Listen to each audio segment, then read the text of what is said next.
ನೀವೇನು ಈ ಬಡಾವಣೆಯಲ್ಲಿ ನೀವು ಸೈಟ್ ಅನ್ನ ಖರೀದಿ ಮಾಡಿದ್ರಿ, ಇದು ತ್ರಿಶಂಕು ಸ್ವರೂಪದಲ್ಲಿ ಇತ್ತು, ಇದು ಅತಂತ್ರ ಸ್ಥಿತಿನಲ್ಲಿ ಇತ್ತು. ಇಂಥ ಸಮಸ್ಯೆಗಳನ್ನ ಬಗೆಹರಿಸಬೇಕು ಅಂತಂದ್ರೆ ಇಚ್ಛಾಶಕ್ತಿ ಬೇಕು, ರಾಜಕೀಯ ಇಚ್ಛಾಶಕ್ತಿ ಬೇಕು.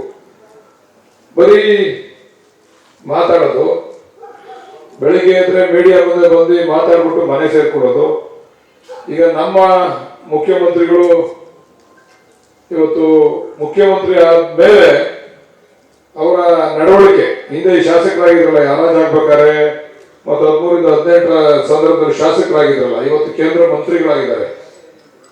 ಅದೇನೋ ನಮ್ಮ ಜನ ಕೂಡ ಅದೇನೋ ಗೊತ್ತಿಲ್ಲಪ್ಪ, ಅದೇನೋ ಕಣ್ಣು ಮುಚ್ಕೊಂಡು ಓಟ್ ಹಾಕ್ತಕ್ಕಂಥ ಪರಿಪ್ರತೆಯನ್ನು ಕಲ್ತ್ಕೊಂಡ್ಬಿಟ್ಟಿದ್ದಾರೆ ನೀವೆಲ್ಲರೂ ಕೂಡ.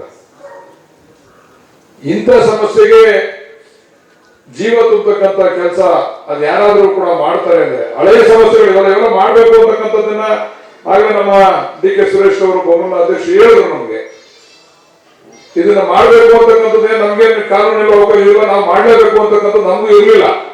ಆದ್ರೆ ಇಕ್ಬಾಲ್ ಹುಸೇನ್ ಅವರು ಈಗ 23ರಲ್ಲಿ ಶಾಸಕರಾದ್ಮೇಲೆ ಇಲ್ಲ ಇದು ಸಾರ್ವಜನಿಕರಿಗೆ ತೊಂದರೆ ಆಗದೆ, ಇದನ್ನ ಸಾರ್ವಜನಿಕರಿಗೆ ನಾವು ಸರ್ಕಾರದವರು ಅಥವಾ ನಾವು ಯಾರೋ ಮಾಡಿರ್ತಕ್ಕಂಥ ಹಿಂದೆ ಯಾರೋ ಶಾಸಕರು ಮಾಡ್ತಕ್ಕಂಥ ತಪ್ಪನ್ನ ಅದನ್ನ ಪುನರಾವರ್ತನೆ ಆಗ್ಬಾರ್ದು, ಅದು ಮುಂದುವರಿಬಾರ್ದು, ಇದಕ್ಕೊಂದು ಇತಿಷ್ಠೆ ಆಡ್ಬೇಕು ಅಂತ ಹೇಳಿ ನಮ್ಮ ನಾಯಕರಾದಂತ ಡಿ.ಕೆ. ಶಿವಕುಮಾರ್ ಅವರು, ಡಿ.ಕೆ. ಸುರೇಶ್ ಅವರ ಒಂದು ಆಶೀರ್ವಾದದಿಂದ ಇಕ್ಬಾಲ್ ಹುಸೇನ್ ರವರ ಒಂದು ಪರಿಶ್ರಮ, ಮತ್ತೊಮ್ಮೆ ಹೇಳ್ತೀನಿ, ಇಕ್ಬಾಲ್ ಹುಸೇನ್ ರವರ ಒಂದು ಪರಿಶ್ರಮ,